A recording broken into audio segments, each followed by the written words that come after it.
It's week 1 of the 2025 college football season, and today we're getting into the 10 biggest games. Welcome in. Winning cures everything. It's a college football podcast. I'm your host, Gary Seegers at GaryWCE. And look, here's what we're going to do for each week going through the 2025 football season. We're going to have a video every Monday or Tuesday. We'll see how this thing goes. We'll see how the schedule works. But I'm going to do the 10 biggest games, and we're going to do a breakdown of those. Go ahead and give you my pick on each game as well. We'll do a best bets thing towards the end of the season, or the end of the week. But we're doing the 10 biggest games, and then either Tuesday or Wednesday, we're going to do another 20 games. And those will be quick hitters, go through, give you my thoughts on those games. The rest of the games that are on the schedule, you'll be able to find the stuff over at bettingcfb.com. But we're not going to waste a bunch of time. We're going to get into it because you guys just want picks. So let's go ahead and get started. Game number 1, we are going to start off with Texas and Ohio State. They are playing in the Horseshoe. This one's Saturday, 11 a.m. Central Time, God's time zone on Fox. It is the second straight for Texas against Ohio State. You remember the 28-14 loss in the CFP semifinals last year. If you look at the numbers on your screen, Texas right now, the best odds that you can get are Ohio State minus 1.5 or Texas plus 2.5. The consensus is 2.5 pretty much across the board at all the major sports books. And, you know, I'm a little curious about it. 47.5 appears to be our total everywhere. Opened at 50.5. It has come down. And our money line opened at Ohio State minus 140, Texas plus 120. Right now, the best odds you can get are Ohio State minus 120 or Texas plus 106. So not great odds on the underdog here. There's been a lot of money coming in both ways on this. Let's go ahead and close out that one, and we'll look at what we've got on the screen here. Don't forget, bettingcfb.com is where you can get the stat sheets. I'm going to have new ones up for next week, but for now, this is what you're getting. Texas 5-1 against the spread, 6-0 straight up in their last 6 openers, but they are 1-6 against the spread against the Big Ten since 2006. Ohio State 0-3-1 against the spread in their last 4 openers. Ryan Day, until last year's college football playoff run, he was 0-3 against the SEC. So, something to pay attention to when it comes to this. Do we really consider Texas an SEC team just yet? Those numbers are a little right? Looking at this, Steve Sarkisian, of course, is our head coach for the Texas Longhorns. Looking at the roster talent, you've got number 3 for Ohio State, number 5 for Texas. Power rating, these two are pretty much equal, number 1, number 2, whichever way you want to go about it there. Adjusted returning production, Texas surprisingly has more, but Ohio State is slightly more talented, so do with that what you will. The Ohio State numbers from last year don't really matter compared to this year. Texas, kind of the same thing. We know what Arch Manning is, or at least we think we do. We hadn't seen anything great out of him just yet, so something to pay attention to with that. The average offensive rank for Texas is at number 11. The defensive rank for Texas is number 2. The average offensive rank for Ohio State is 2, and the average defensive rank for Ohio State is 1. Now, Matt Patricia is the new defensive coordinator for Ohio State. I'm very curious what exactly he's going to look like after they lost Jim Knowles, but I don't imagine the defense takes too big of a step back. They've probably got the best defense player in the country in Caleb Downs. Let's do some position breakdowns here. These are based on experience and recruiting ranking, right? We'll say that. Quarterback, Texas number 24, Ohio State number 59. That's the entire quarterback room that we're looking at. Remember, Ohio State had a lot of guys transfer out. Devin Brown is gone to Cal. He did not even win the starting job there. Aaron Nolan transferred out. He's going to South Carolina. He is not going to be the starter there because of Lenore Sellers. Texas, Arch Manning, and then the guys that are behind him. I think it's going to be good stuff. Offensive line versus defensive line. Ohio State's offensive line, number 8. Texas defensive line, number 13. Pretty even matchup on that. The running back for Ohio State, running back room, number 10, compared to the linebackers for Texas, number 1. Texas has a defense, boy. They have got a defense. The skill positions against the back seven. Ohio State skill positions, number 4, and the back seven, number 1. Very interesting how this is going to look when Ohio State is on the field. A lot of this is going to come down to whether or not Julian Sayin can make plays. When Texas is on the field, their offensive line, number 17. We got questions about this offensive line, right? The defensive line for Ohio State, we're looking at number 8. So 17 against 8. Again, pretty even. A lot that we're going to find out in this game. The running backs for Texas, 26. Of course, Wisner, fantastic. They got all kind of guys back. So number 26 running back, number 5 linebackers for Ohio State. So that seems like an advantage Ohio State. Obviously, we'll see. Skill position for Texas, number 6. The back 7 for Ohio State, number 3. This is going to be an interesting ball game. It's pretty even across the board. Who is going to step up and make plays? I'll tell you, I think that it's going to be Ohio State. I am rolling Ohio State. Best number that we can get on the board is Ohio State minus 1.5. Give me the Buckeyes in this first big game for week number 1. The second big game for us on this one, LSU traveling to Clemson, the Battle of the Death Valleys, the Battle of the Tigers, all that good stuff. This is only the third meeting since 2012 between these two. The teams are 1-1, and this is the first home and home that we've seen. I'm sure you guys remember the 2019 LSU national title run. They beat Clemson in the national title game, 42-25. It was an incredible performance. The number on this one, best number you can get, or let's go consensus. Clemson, a 4-point favorite in this one, total of 57.5. And our money line consensus is Clemson minus 180, LSU plus 150. So let's go on and get this out of the way, and let's take a look. Chance to win the game, we're looking at Clemson around 64%. I've got Clemson minus 175 for the money line. I've got LSU with a 36.41% chance to win the game. So. And the money line numbers are just about right, just about where they are supposed to be. Maybe a little more value on LSU when it comes to that. I've got Clemson minus 3.7 as a projection. Let's go over some of the stats here, some of the trends. LSU 0-5 against the spread in their last 5 openers. 3 of those have been under Brian Kelly. LSU 3-7 against the spread in their last 10 on the road. They are 2-4 against the spread in their last 6 as an underdog. Clemson, however, 0-4 against the spread in their last 4 as a home favorite.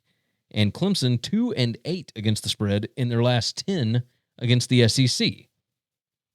Interesting numbers. Not a lot of trends that go either direction on this.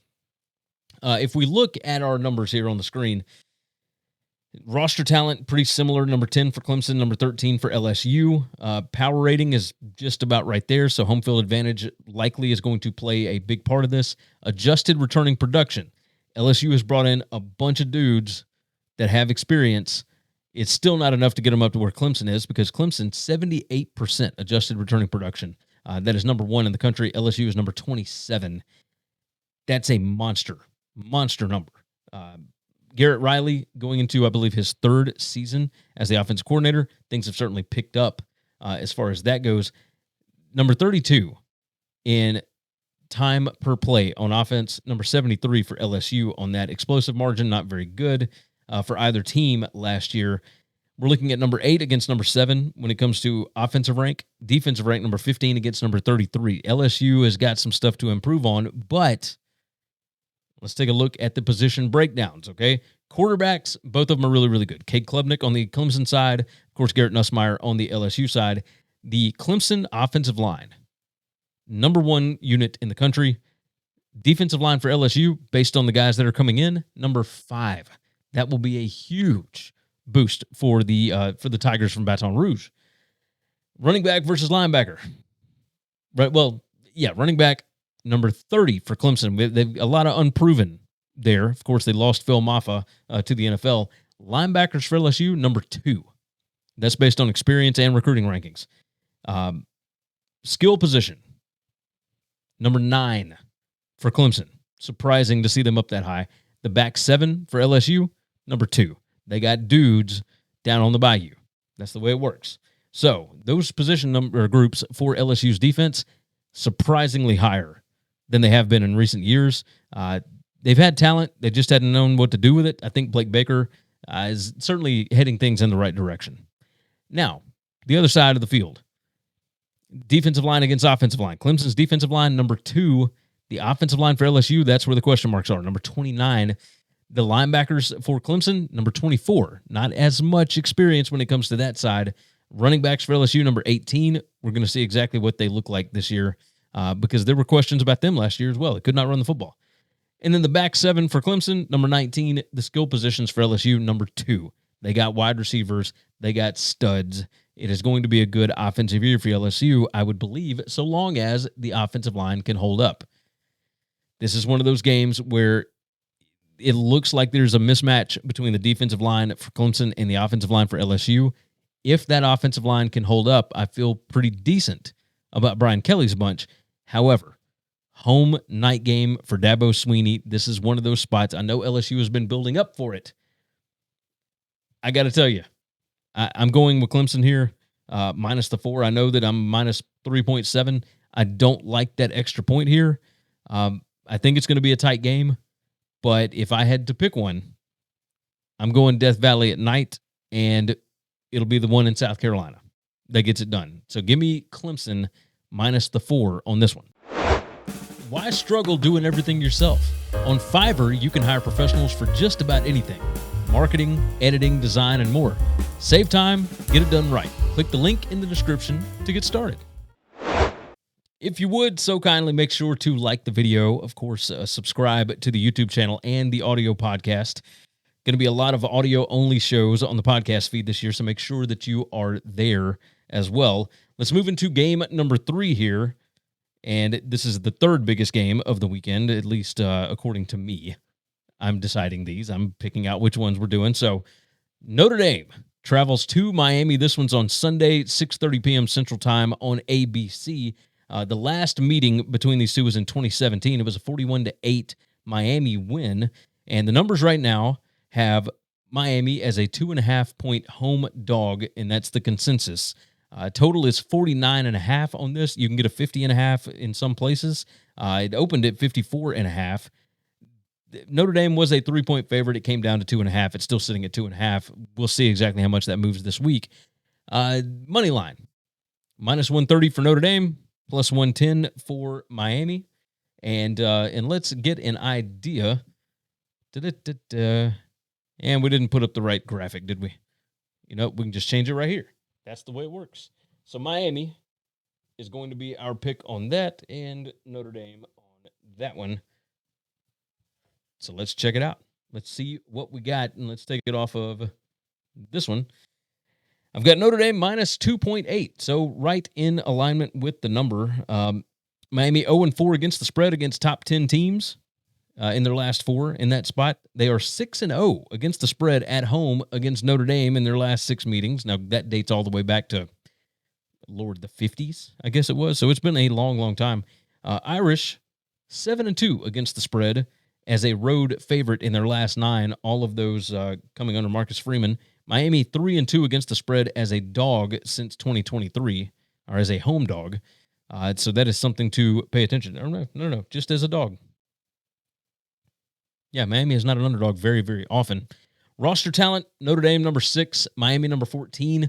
That is something to pay attention to, certainly. Power rating certainly has Notre Dame higher. Adjusted returning production, both of them in the 50s. You look at success margin, PPA margin, all that kind of stuff from last year. Surprising. Shannon Dawson, the offensive coordinator for Miami. I'm curious what he's going to look like against the new defensive coordinator, Chris Ash, for Notre Dame. I think they're still going to run Marcus Freeman's defense. Shouldn't be that much of an issue. Mike Denbrock at offense for Notre Dame. Got a new quarterback. C.J. Carr was announced as the starter. Everybody was surprised it wasn't Minchie. I'm curious myself exactly what this is going to look like. I would imagine that they are going to run the football a lot. Just a guess. Corey Heatherman is the new defensive coordinator for Miami. He was at Minnesota last year. I think that's a good thing because Miami certainly was not good last season. Miami, as far as the quarterback is concerned, number 2 compared to number 74 for Notre Dame. Notre Dame has 0 experience at the position. 0. Carson Beck at least has a bunch of experience and at one point was considered, he was the Heisman favorite last year. He was considered the projected number 1 overall pick in the NFL draft before last season. Just a lot that is in Carson Beck's favor, and certainly things that you hear out of camp are a good thing. Notre Dame defensive line, number 17. Miami's offensive line, number 14. Miami running backs, number 27 against Notre Dame, number 10 linebackers. Skill positions, Miami, number 5, Notre Dame, 16. There's still some issues as far as overall talent. Now, if you look at the overall roster, Notre Dame better talent than Miami. But when it comes to position groups, there's I feel a little bit of an advantage for Miami when it comes to that. Offensive line for Notre Dame, number 16. Number 4 defensive line for Miami. Running backs, number 9 for Notre Dame. 15 linebackers for Miami. Back 7, 12 for Miami. The skill positions, number 19 for Notre Dame. So Great House and that bunch going to have to step up like they did in the CFP this past season. I am on the Miami side on this. Going down to South Bend, or not South Bend, South Beach, South Bend, is what it is. I feel good about Miami in this spot. I know it's a Sunday night game. I know Notre Dame played really, really well last year. There's a lot of changes at Notre Dame. I think that the changes at Miami are to improve. I think the changes at Notre Dame have maybe taken them back a little bit. I like the experience at quarterback as well. Give me the Hurricanes plus the 2.5 on this. That's the best number we can get right now. I think Miami wins the game outright, so I'll certainly take 2.5. Game number 4, Friday night. We've got Auburn heading to Waco to take on the Baylor Bears. Baylor right now a 2.5-point home dog in this one, at least per the consensus. Total of 57.5 across the board. Our money line here, Auburn minus 135, Baylor plus 114. So you can get some plus 115s. You can get Auburn as low as minus 132 if you just want to take them on the money line. This is another one of those that's a field goal either way, one way or the other. This one, like I said, 7 p.m. on Fox. These two last met in 1975 and 1976. Baylor is 2-2 straight up and against the spread against the SEC. Auburn has won 8 straight openers, but this is their first road opener since 2003 at USC. It's the first time they've been a road favorite since 2023. Auburn 4-2 against the spread on the road since November of 2023. Baylor 6-1 against the spread at home since the 2023 season. So something to pay attention to with this. And let's take a look at the roster talent, at the numbers, all that. Auburn, number 7, just a drastic change. Auburn has the roster to be very, very good. Like, very, very good. Returning production, number 10 for Baylor, number 15 for Auburn. So both of these should know the schemes. They should know what they're getting into. Excuse me. Auburn's numbers last year said that they should have been better than they were. I think that's the easiest way to put that, right? They were number 21 in success margin, number 20 in PPA margin. Baylor was number 24 in success margin, but number 59 in PPA margin. That's predicted points added margin. Both of these offenses like to go kind of fast. Derek Nix is the offensive coordinator for Auburn. However, we all know Hugh Freeze runs his own offense. I mean, we know how that goes. DJ Durkin, the defensive coordinator for Auburn. Jake Spavital is the offensive coordinator and certainly turned things around with Sawyer Robertson, the quarterback for Baylor last year. Matt Powledge is the defensive coordinator for Baylor. Baylor should not be as good as Auburn. If Auburn's defense steps up, that's going to be a big thing to pay attention to. Baylor's offensive line, number 39. Auburn's defensive line, number 23. Not a great running game for Baylor. Linebackers for Auburn are not great. The strength of this Auburn team is going to be the offensive line. They are number 4 there. The Baylor defensive line is number 58. So Auburn, I don't know what we've got really at running back. They lost Jarquez Hunter, however you say it. They lost him last year. The back seven against the skill talent, this appears to be a Baylor advantage, we'll say. Number 17 on offense for the skill players for Baylor against the back seven, number 30 for Auburn. As far as the skill position for Auburn, number 33, which is a bit surprising, but that includes the running backs as well. Their wide receiver core is fantastic, but the back seven for Baylor, number 45. Can Baylor slow down this offense? That's going to be questionable. I think it could just be that Auburn slows down themselves, right? Like, I don't want to spend too long on all these previews, but the way that it looks to me, like, I trust Sawyer Robertson. I trust Jake Spavital. I'm curious about Jackson Arnold or Ashton Daniels or whatever way that they're going to do this. And then having, Auburn, they came out and said that we got somebody that calls first down plays, somebody calls second down, somebody calls third down, and Hugh Freeze gets to override all of it if he wants to. It sounds like too much. And the stuff that you've heard out of camp about Jackson Arnold has not been great. I don't trust Auburn to not run into the same problems that they had last year. Do I think they're going to be better on the line of scrimmage than Baylor? Absolutely. Do I think that Baylor might be able to hit some bigger plays? Absolutely. So I'm going to go with the home team on this on Friday night. I don't trust Auburn. I do kind of trust Baylor and Dave Aranda. Give me the Bears, plus 2.5 at home on Friday night. Stop guessing and start winning. Stokastic provides advanced data and strategies for DFS players and bettors, built by pros who know how to find edges. Click the link in the description and sign up today. Game number 5 we're looking at, and this one is on Thursday night, 8 p.m. Central Time, God's time zone, on ESPN. This one's in Kansas City at Arrowhead. We got the Nebraska Cornhuskers going up against the Cincinnati Bearcats, and from what I hear, about 90% of the tickets have gone to Nebraska fans. This is going to be like a 9th home game for the Cornhuskers. Looking at the numbers right now, Nebraska a 6.5-point favorite. That's the consensus currently, and it opened at 6.5, so it's kind of moved back and forth a little bit, but it is steady at 6.5, and nobody wants to come off of that number. Total of 53.5. That is up from the 52.5, and you can even get 54.5s out there at a couple of spots. Let's see. Yeah, 2 different spots have 54.5. So the offense is looking pretty good. Money line right now, it's across the board, basically minus 250 for Nebraska money line. If you want to play the dog here, plus 205 is the best that you can get on Cincinnati. So looking at some of the numbers, Cincy 0-5 against the spread and straight up to close last season. They ended terribly. I think that's the easiest way to put it.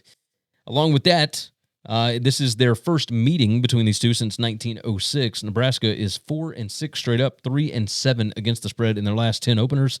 Cincy 4-1 against the spread in their last 5 against the Big Ten. However, if we're looking at favorites and dogs here, how they play in this position, Cincinnati 1-6-1 against the spread in their last 8 as a dog.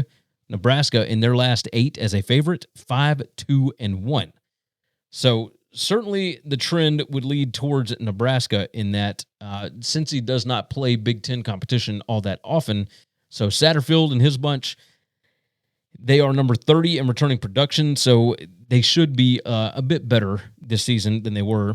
Number 37 in adjusted returning production for Matt Rule. We all know about the Matt Rule third-year thing. Everybody seems to be bought in on this. Josh Pate has Nebraska in his playoff. I have Nebraska going 9-3, and even that felt a bit much, right?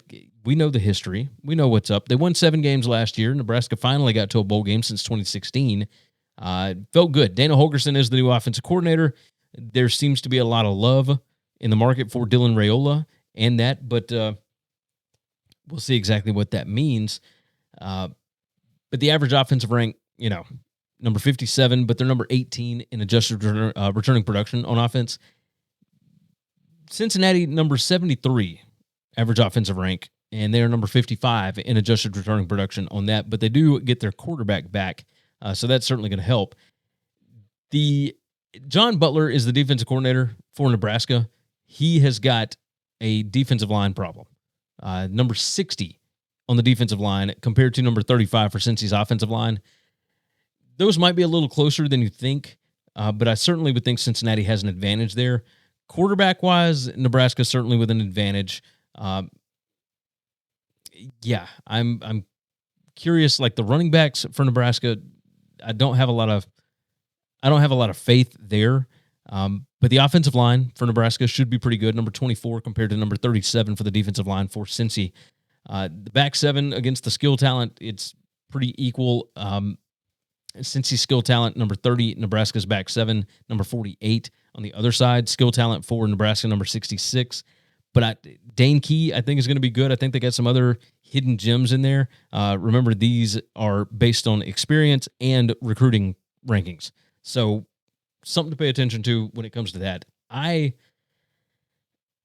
Most people are going with Cincinnati on this because maybe this shouldn't be a 6.5 point spread. I've got it Nebraska minus 6.4. My money line on this is Nebraska minus 158. So there might be some value on Cincinnati. But when it comes down to it, I like Dana Holgorsen. I like what they're doing with Matt Rule's third year. I like what I'm hearing out of camp. I like all of that. And I like the Cornhuskers. So I'm going to roll with it. Give me Nebraska minus 6.5 in this one. If you haven't already, jump in the comments. Tell me what you think about the show. I would love to hear from you. But let's go ahead and move into game number 6 here. And let's pull up our numbers. This one on Saturday, 2:30 p.m. Central Time on ABC. Alabama heads down to Tallahassee to take on Florida State. It is their first trip to Doak Campbell Stadium, and this is the debut of the renovated Doak Campbell. That's big. I mean, it's a huge thing because they are going to be at full capacity. Florida State 1-4 straight up against Alabama. Now, these matchups go back forever. Bobby Bowden is the one that got the win, and he did that over Nick Saban in 2007. That one was in Jacksonville, neutral site game. But Saban also beat Jimbo Fisher, and they beat Florida State a couple other times as well in the past, but that was before Florida State got real good. Alabama 23-0 in season openers. They are 18-5 against the spread in those last 23 openers. Alabama 2-4 against the spread in their last 6 as a road favorite. Florida State 4-5 against the spread as a home dog under Norvell. So neither one of these teams play real well in these situations. The numbers on this: Alabama a 13.5 point favorite. That is the best odds that you can get at this point. Opened at 12.5, got up pretty high, dropped down for a little bit. I mean, it's just been all over the place. I think it was at 9.5 at one point over the summer. Just bananas. 50.5 is our total. Opened at that, has, moved a bit, bounced around, came back exactly to that. And then our money lines. Minus 550 is the consensus for Alabama. You can get a minus 525. You can also get a minus 650. If you want the Florida State money line, plus 400 is the consensus. You can get a 425 out there or a 440 at a different book as well. Let's close that out. Let's take a look. Overall roster talent, Alabama is number 1 in the country. Florida State is number 23. Now, if you watched them play last year, you would not believe that. But they revamped everything, brought in a new offensive coordinator, former UCF head coach, former Auburn head coach Gus Malzahn. Number 62 in adjusted returning production on offense for Florida State. Alabama brings in Ryan Grubb as their offensive coordinator. Of course, he had a cup of coffee in Tuscaloosa last year before he left to be the offensive coordinator for the Seattle Seahawks. And now he's back. Had 1 year in the NFL, ended up coming back after that. Maurice Lingist and Kane Womack. Kane is really the DC. He's the play caller for the defense there. Tony White from Nebraska is the new defensive coordinator for Florida State. Excuse me. Number 18 in adjusted returning production. He had some guys that come with him from Nebraska, so that is something to pay attention to. You can't look at Florida State's numbers from last year and get a good read on this game. It's not going to happen. If you look at the position groups, Alabama's problems last year came from, and my father and I talked about this, running quarterbacks were an issue. Well, looky here, we got Gus Malzahn, who loves running quarterbacks, and he's got Thomas Castellanos, who is a running quarterback that came in from Boston College. The offensive line for Florida State is number 10. Alabama's defensive line is number 3. Now, again, these are rankings that come from recruiting rankings and experience. They have got like 4 fifth-year seniors on that offensive line. Now, granted, they come from Wake Forest and Vanderbilt and UCF, and they've got one left over from Florida State. But they got 8 new starters that were transfers on the Florida State offense this year. Thomas Castellanos, of course, being the star of that. Roydell Williams is the running back. He didn't play a whole lot last year because he got injured, but he was a transfer from Alabama. So there's just a lot of new faces when it comes to Florida State. But if you look at recruiting and experience, Florida State, number 20 at quarterback, number 10 on offensive line, number 20 running back, and number 16 skill positions. Against Alabama's defense, number 37 at quarterback. That's not a defensive position, but you get it. Number 3 defensive line, number 3 linebackers, number 4 in the back 7. The secondary for Alabama is going to be huge. The problem is Alabama runs a 3-3-5. Are they going to be able to put somebody else in the box to stop the run? Because that is what Gus Malzahn specializes in. Again, this is game 1 of the season. What exactly is Florida State going to look like? Can Alabama's quarterbacks throw the football? Tony White likes to run a 3-3-5 as well. I don't necessarily trust their ability to be able to run the ball because Jam Miller is out. That's the starting running back for Alabama. He's going to be out at least until game number 4 against Georgia because of a dislocated collarbone. What are the other guys going to look like? I believe it's Daniel Hill, Richard Young, guys like that. Florida State's defense has talent. Number 22 defensive line, number 28 linebacker, number 28 back 7. Alabama's offense, number 7 offensive line, number 38 running backs, and that's dropped because obviously Jam Miller is not there. Number 24 skill positions. They got studs. They got some dudes. Isaiah Horton comes in from Miami. Of course, Ryan Williams, Jeremy Bernard. They got dudes. What is the tight end position going to look like? What is Ty Simpson going to look like? The starting quarterback? We don't know exactly. I'm curious. I'm very curious about this one. I've got Bama favored by 16.5 based on power ratings, minus 430. I got to tell you, though, I'm going to take Florida State plus 13.5. Alabama's 2-4 against the spread road record. I don't feel great about that.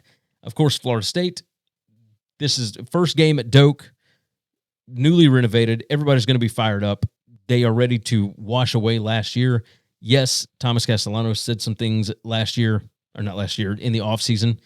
I do think Alabama will win the game. Do I think they cover 13.5? Probably not. So give me Florida State plus 13.5 on this one. Are you tired of sore knees or joints slowing you down? Go Sleeves uses built-in kinesiology tape technology to give you support, reduce pain, and help you recover faster. Use code WCE for 15% off over at GoSleeves.com. Game number 7, and this one is on Friday night, 7 p.m. Central Time on ESPN. Georgia Tech heads to Colorado. This is Georgia Tech's first game west of the Mississippi River since 2013. Wow. I mean, that's wild. The numbers that we have on this one. Right now, Georgia Tech is a 4-point favorite pretty much across the board. Total is 54.5. That has come down from the opener of 56.5.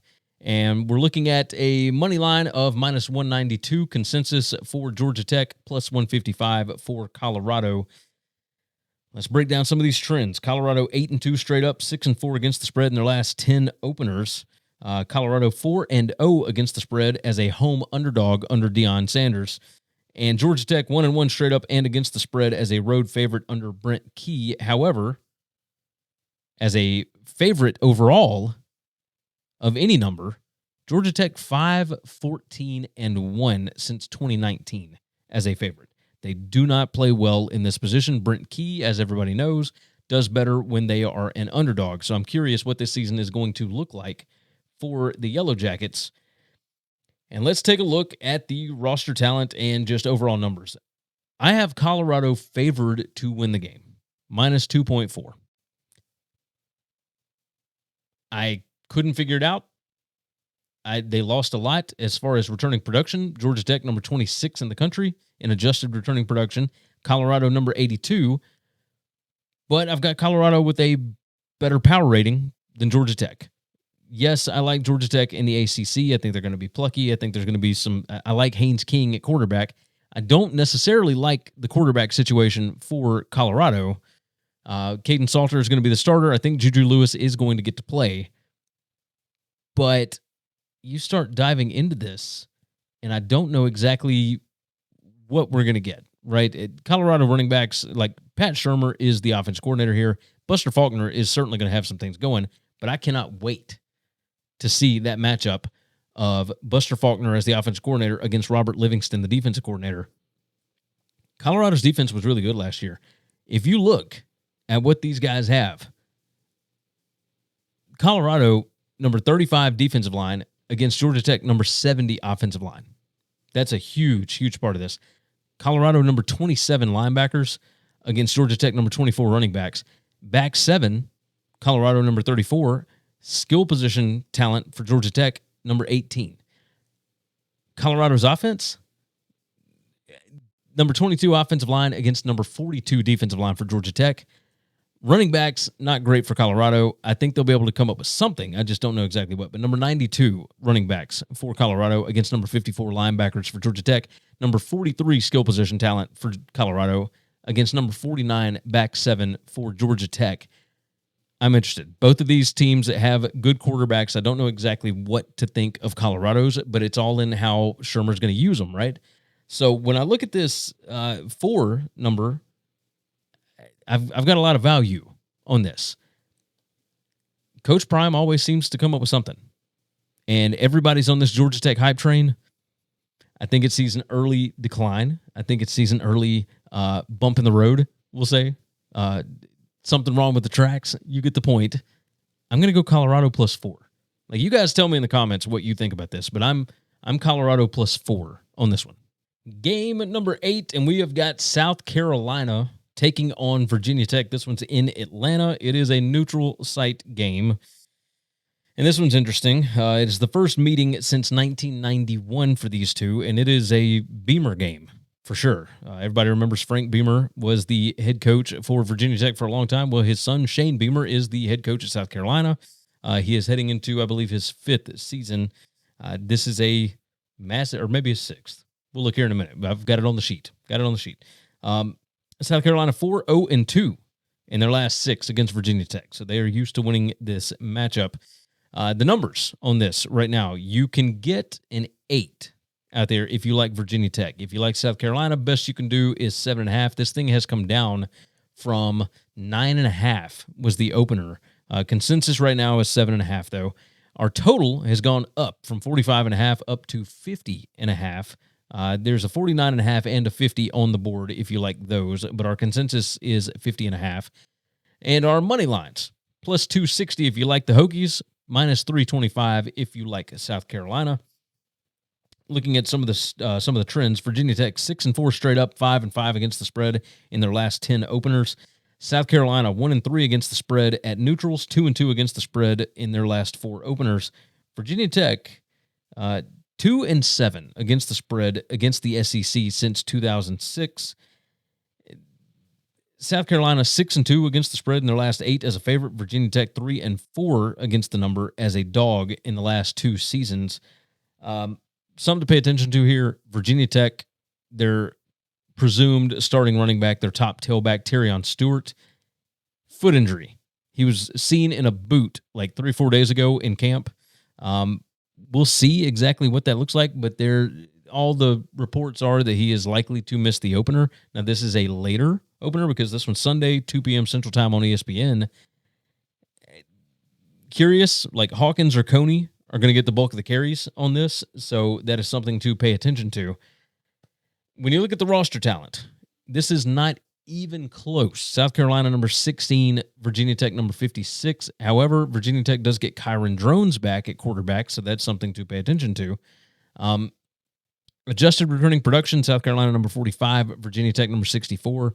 South Carolina does have some experience coming back. Lenore Sellers is just a dude. He's an absolute dude, but you didn't see a lot of passing from him last year. Mike Shula is the new offensive coordinator after Dowell Loggins takes over the App State job. Philip Montgomery is the offensive coordinator for Virginia Tech. That's something to pay attention to. Their offensive coordinator left to be the offensive line coach at Ohio State. If that tells you anything about the state of college football and the difference between the Power 2 conferences and the next two conferences. So Virginia Tech just doesn't have a lot of money. But that's neither here nor there. That's not what we're going to get into today. Breaking down position by position, like one of the things that we've talked about on the show is that South Carolina probably not going to be as good on the defensive line as they were last year. They lost a bunch of dudes to the NFL. Their defense was stacked last year. Linebacker, certainly going to be a question mark for them. If you see on the screen, Virginia Tech number 3 at running back, well, that was with Terrion Stewart. Now, without him, what is that really going to look like? The linebackers are certainly going to be a question mark for South Carolina. We're not sure what to expect there. Defensive line, still going to be pretty good for South Carolina, especially in a matchup like this where you're going up against the number 65 offensive line for Virginia Tech. So number 28 against 65 there. Defensive line for Virginia Tech, number 21. That is a strength for them. The offensive line for South Carolina, number 27. Running back number 16 for South Carolina against number 73 linebackers for Virginia Tech. And then the skill positions for South Carolina, number 7. That's wild. That's intense. Good tight ends, good wide receivers. Curious what Nick Harbour is going to look like now that he is focused on football as opposed to track and football. The skill positions for Virginia Tech, number 23 against the back 7 for South Carolina. Questions about the secondary, certainly. This is still an overwhelming spot for South Carolina. I like the Gamecocks here. Give me the Gamecocks minus 7.5. I know that my number has them by 7.1, but when you just break it down talent-wise and looking at coaching continuity, etc., I feel good about South Carolina. Are you looking to catch your favorite team or concert live? TicketSmarter makes buying tickets safe and simple. With our promo codes, you save big. Use WCE10 for $10 off an order of $100 or more, or WCE20 for $20 off $300 or more. Grab your tickets now at TicketSmarter. Again, a reminder, like the video, subscribe to the channel, and jump in the comments. Tell me what you think I got right, what you think I got wrong. Tell me what your picks are on these games, because I don't want to hear it afterwards. You guys know what I'm talking about. If you don't put your picks out here, I don't want to hear it from you. Regardless, I'm picking every game. So moving on to game at number 9. This one's Monday night, and this is game number 9 of the best games of the weekend that I have selected. These are mine. This is not from ESPN Pick'em or whatever. These are mine. So TCU and North Carolina in Chapel Hill, Monday night, 7 p.m. Central Time on ESPN. And look, the last meeting was a 31-10 North Carolina win at TCU in 1997. These two teams do not play all that often. This is the grand opening of the Bill Belichick era. Curious exactly what this is going to look like. Looking at the numbers thus far, we've got TCU favored by 3.5 pretty much across the board. And we've got a total of 58.5 that has not moved off the opener. And then our money lines. Consensus, TCU minus 160, and we've got North Carolina plus 135. So that has moved in TCU's favor. Looking at some of the trends right now, TCU 11-0 straight up, 9-2 against the spread in their last 11 road openers. TCU 4-1 against the spread in their last 5 against the ACC. North Carolina 0-3 against the spread as a home dog since 2020. And North Carolina went 0-7 against the spread at home last year. They are 0-6 straight up, 1-5 against the spread against the Big 12. So a lot of trends that point towards the Horned Frogs. Now, when you look at roster talent overall, interesting. Number 29 roster talent for TCU, number 32 for North Carolina. But the power rating, especially when it comes to the quarterback, certainly interested. These are going to be fun coaching matchups. Freddie Kitchens at offensive coordinator for North Carolina against Andy Avalos at defensive coordinator for TCU. Kendall Briles at offensive coordinator for TCU against Stephen Belichick at defensive coordinator, who comes over from Washington. Gio Lopez is going to be the starter, we believe, for North Carolina. He comes in from South Alabama. He was a late transfer addition. I'm curious about it. He was good for South Alabama. What is he going to look like in this kind of an offense? What kind of offense are we going to get? That's the other question. The offensive line looks to be a strength for North Carolina, especially in this one. Number 25 offensive line against the number 57 defensive line for TCU. TCU's offensive line, not all that great either. Number 50 against the number 47 defensive line. So the line of scrimmage should be a strength on both sides for North Carolina. But when it comes to quarterback play, etc., Josh Hoover is an absolute dog. I'm curious about that. This TCU offense with Sonny Dykes just knows how to click. I'm curious about it. Now, the last time they had a big-time opener, it was against Colorado. They didn't look great. The offense clicked, but the defense didn't. What is it going to look like with Andy Avalos this time? I'm curious. The defensive line is not great, but number 17 linebackers, number 22 back seven, that's good. For North Carolina's offense, number 93 running backs, number 53 skill position talent. And then you flip it to the other side. Number 97 running back, number 27 skill position talent for TCU. Number 40 linebackers, number 35 back seven. So North Carolina has talent. TCU has good overall talent as well, but it's kind of separated out in certain spots, and it's not at the line of scrimmage. With that said, I don't necessarily buy into this North Carolina hype. There's a lot of people that are down on them and whatnot, and there has been money come in on TCU. I certainly understand that. I am of the belief that TCU, with Sonny Dykes, will be able to out-scheme here, because I don't think Bill Belichick has seen anything like this. This is going to be interesting. So I've got TCU minus 4.8. I'm going to ride with that. I'm going to take the best number I can get, which is TCU minus 3.5. Maybe I'll get lucky and there's a 3 that comes up this week. But for show purposes, we're taking TCU minus 3.5. And finally, game number 10. This one's Saturday, 11 a.m. Central Time, of course, God's time zone. This one on ABC. It's Syracuse and Tennessee from Atlanta. Interesting spot here. Let's go ahead and take a look at the numbers. Opened at 12.5 in favor of Tennessee. That thing is all the way up to 14 consensus. You can find some 13.5s on the board. The total opened at 55.5. It's down to 50.5. And our money line was at Tennessee minus 452. Now consensus is minus 600. Syracuse was plus 340. It's now at plus 440 for a consensus across the board. Syracuse 4-0 straight up, 3-0-1 against the spread in their last 4 openers. Syracuse 5-0 against the spread in their last 5 against the SEC, but Tennessee 4-0 against the spread in their last 4 against the ACC. Tennessee only 1-4 against the spread in their last 5 as a 2-touchdown favorite. Most of those coming last year. Fran Brown, the head coach at Syracuse, he knows Heupel. He knows UT. He was an assistant at Georgia in 2022 and 2023. But good gracious, let's take a look at the actual numbers here. 247 roster talent, Tennessee number 15, Syracuse number 55. Adjusted returning production, Tennessee 55. That's after Nico is gone. Fran Brown and company, number 103. They just got picked apart. Their wide receiver room is gone. Like, it's just, it's not good. It's not good. I'm curious about all of this. Success margin was good for Syracuse last year, but it was not as good as Tennessee. This could be bad. On offense, Syracuse number 128 in adjusted returning production. Now, Steve Angeli coming in, that's good. I'm curious about Tennessee, right? What are we going to see out of the quarterback position for them? They're number 25 at quarterback, number 94 for Syracuse. Defensive line for Syracuse, number 46, but Tennessee's offensive line, number 28. Running back, number 47. Skill position, number 36 for Tennessee. The linebackers and back 7 for Syracuse are number 85 and number 79.